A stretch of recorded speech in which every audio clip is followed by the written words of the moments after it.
पूर्व केंद्रीय मंत्री भगवंत खुबा ने कांग्रेस पर कड़ा हमला बोलते हुए कहा कि कांग्रेस सरकार ने लोगों से झूठे वादे किए हैं और गरीबों के लिए रखने का इरादा रखती है।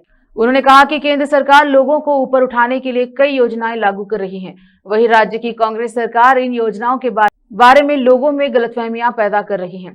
सीएम सिद्धरामैया ने एक प्रेस कॉन्फ्रेंस में कहा कि लोगों को वीबीजी रामजी के बारे में गलत जानकारी दी गई है और कहा कि सीएम और मंत्री प्रियांक इस योजना को बिल्कुल नहीं समझते हैं।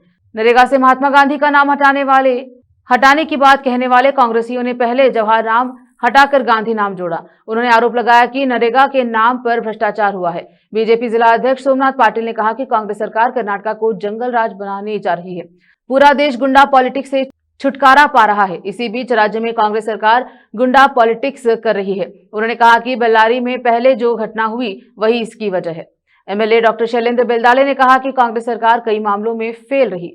वोट चोरी के मामले में, एडवांस वीबीजी रामजी के मामले में फेल रही है।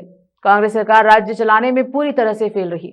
जिले में एडमिनिस्ट्रेटिव मशीनरी भी खत्म हो गई है। इंचार्ज मिनिस्टर ने मनाली में सीएससी का उद्घाटन तो किया, लेकिन आज तक एक भी स्टाफ मेंबर अपॉइंट नहीं किया गया। उन्होंने आरोप लगाया कि अस्पताल में पोस्टमार्टम करने के लिए एक भी स्टाफ मेंबर नहीं है। एमएलए डॉक्टर सिद्धलिंगप्पा पाटिल ने कहा कि जिले में रेत माफियाओं का राज चल रहा है। रेत के ट्रक गांव की सड़कों को नुकसान पहुंचा रहे हैं। पाटिल ने नाराजगी जताते हुए कहा कि उन्हें समझ नहीं आ रहा है कि अधिकारी हाथ पर हाथ धरे क्यों बैठे हैं। इसी बीच प्रेस कॉन्फ्रेंस में एमएलसी मारुतिराव मूले, बीजेपी लीडर ईश्वर सिंह ठाकुर, नगर निगम के सदस्य शशिधर होसल्ली, मीडिया कोऑर्डिनेटर श्रीनिवास चौधरी, बसवराज पवार और दूसरे लोग उपस्थित रहे। कैमरामैन पपुराज का कवरेज। ಇವತ್ತಿನ ಪತ್ರಿಕಾಗೋಷ್ಠಿಯನ್ನು ವಿಶೇಷವಾಗಿ G Ramji VBG Ramji Viksit Bharat guarantee for Rozgar and Jeevika ಒಂದು ಕಮಿಟಿಯನ್ನು ಕೇಂದ್ರ ಸರ್ಕಾರ ಈ ಗ್ರಾಮೀಣ ಭಾಗ ಕಾಂಗ್ರೆಸ್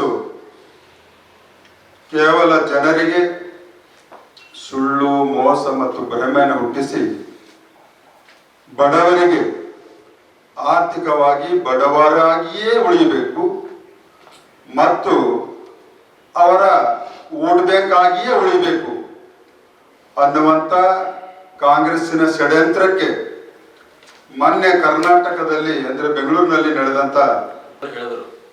ಅದನ್ನು ರಾಜ್ಯ ಸರ್ಕಾರ ಒಂದು ಸಮೀಕ್ಷೆ ಮಾಡಿ ಅದರಲ್ಲೆಲ್ಲ 80% ಜನ ಇವಿಎಂ ಚೆನ್ನಾಗಿದೆ ಅಂತ ಅವ್ರ ರಾಜ್ಯ ಸರ್ಕಾರ ವೆಬ್ಸೈಟಲ್ಲೇ ಬಂತು. ಅದರಲ್ಲಿ ಮೊಟ್ಟ ಮೊದಲನೇ ಫೇಲ್ ಆದರು. ಈಗ ಎರಡನೇದು ಫೇಲ್ ಆಗಲಿಕ್ಕೆ, ಎಕ್ಸಾಮ್ದಾಗ ಫೇಲ್ ಆಗ್ಲಿಕ್ಕೆ ಹೋದಂಟ ಇದು ವಿಕಸಿತ ಭಾರತ ಜಿ ರಾಮ್ಜಿ. ಇದಕ್ಕೆ ಎಕ್ಸಾಮ್ ಬರ್ಲಿಕ್ಕೆ ಅನ್ನೋದು ಇದ್ರಾಗ ಆಲ್ರೆಡಿ ಫೇಲ್ ಆದರೆ ಅಂತ ಹೇಳಿದ್ರು. ಅಡ್ವಾನ್ಸ್ ಫೇಲ್ ಆಗಿದ್ದಾರೆ. ಯಾಕಂದ್ರೆ ಯಾವ ಕಾರ್ಮಿಕರಿಗೆ ಇಲ್ಲಪ್ಪ ಇದು ನಿಮ್ದು ಗ್ರಾಮ ಸಭಾ ಇಲ್ಲ, ಡೈರೆಕ್ಟ್ ಸೆಲೆಕ್ಷನ್ ಆಗ್ತದ, ಮೋದಿಯವರು ಮಾಡ್ತಾರ, ಗ್ರಾಮ ಸಭೆ ಪಂಚಾಯತ್ ಅಧ್ಯಕ್ಷರಿಗೆ ಏನು ಕಿಮ್ಮತ್ ಇರಲ್ಲ, ಸದಸ್ಯರುಗಳು ಯಾವುದೇ ನಿರ್ಧಾರ ತೊಗೊಳ್ಳಿಕ್ಕಾಗಲ್ಲ. ತೆಲಂಗಾಣದಿಂದ ಬರ್ಬೋದು, ಕಲಬುರಗಿ ಬೇರೆ ಬೇರೆ ಜಿಲ್ಲೆಗಳಿಂದ ಮರಳು ಬರ್ತಾ ಇದೆ. ಇವತ್ತು ನಾವು ನೋಡ್ಬೋದು ನಮ್ಮ ಹಳ್ಳಿಗಳಿಗೆ ಹೋಗುವಂತ ರಸ್ತೆ ಸಂಪರ್ಕಗಳು ಯಾಕೆ ಹಾಳಾಗ್ತಾ ಇದೆ ಅದ್ರ ಬಗ್ಗೆ ನಾನು ಹೇಳ್ತೇನೆ. ಇವತ್ತೇನು ನಮ್ಮ ಹಳ್ಳಿಗಳಿಗೆ ಹೋಗುವಂತ ರಸ್ತೆ ರೋಡ್ ಏನು ನಾವು ಮಾಡ್ತೇವೋ ಆ ರೋಡಿನ ತಾಳ್ಮೆ ಲೋಡ್ ಎಷ್ಟು ತಗೋತಂತಂದ್ರೆ ಒಂದು 15 ಇಲ್ಲ 20 ಟನ್ ತನಕ ತಗೋಬಹುದು. ಆದ್ರೆ ಇವತ್ತು ಮರಳಿನ ಲಾರಿಗಳು ಬರ್ತಾ ಇದೆ.